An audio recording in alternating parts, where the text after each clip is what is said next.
రాష్ట్ర ఉప ముఖ్యమంత్రి జనసేన పార్టీ అధ్యక్షులు పవన్ కళ్యాణ్ అస్వస్థతకు గురైన నేపథ్యంలో ఆయన త్వరగా కోలుకోవాలని జనసేన పెందుర్తి ఎమ్మెల్యే రమేష్ బాబు ప్రత్యేక పూజలు నిర్వహించారు. విశాఖ రూరల్ జిల్లా అధ్యక్షులు పెందుర్తి ఎమ్మెల్యే పంచకర్ల రమేష్ బాబు ఆధ్వర్యంలో సబ్బవరం అభయాంజనేయ స్వామి ఆలయంలో ప్రత్యేక పూజలు చేపట్టారు.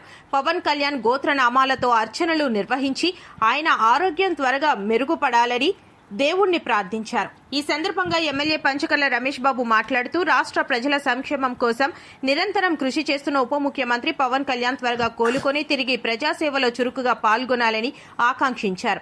సంపూర్ణ ఆరోగ్యంతో ప్రజల మధ్యకు రావాలని అభయాంజనేయ స్వామిని ప్రార్థించినట్లు తెలిపారు. ఈ కార్యక్రమంలో మహాకూటమి నాయకులు, జనసేన పార్టీ కార్యకర్తలు, వీర మహిళలు పెద్ద సంఖ్యలో పాల్గొని పవన్ కళ్యాణ్ త్వరగా కోలుకోవాలని సామూహికంగా ప్రార్థనలు చేశారు. అధినేత జనసేన పార్టీ అధ్యక్షులు రాష్ట్ర ఉప ముఖ్యమంత్రి పవన్ కళ్యాణ్ గారు ఆరోగ్యం బాగుండాలని, త్వరగా కోలుకోవాలని చెప్పి అందరికీ అభయాన్నిచ్చే అభయాంజనేయ స్వామి గుళ్ళో ప్రత్యేక పూజలు చేసి, రెండోది ఇక్కడే 18 దేవాలయాలున్న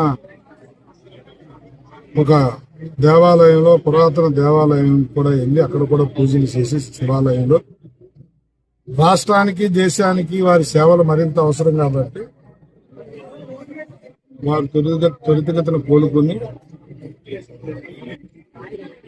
శక్తియుక్తులన్నింటినీ కూడా కూడగట్టుకుని ప్రజాసేవకు పునరుద్ధతం కావాలి అని చెప్పి కోరుకోవడం జరిగింది. ప్రత్యేక పూజలు చేయటం కూడా జరిగింది. ఆ భగవంతుడి ఆశీస్సులు పవన్ కళ్యాణ్ గారు ఉండాలని మనస్ఫూర్తిగా ఆకాంక్షిస్తారు. మరి ఈరోజు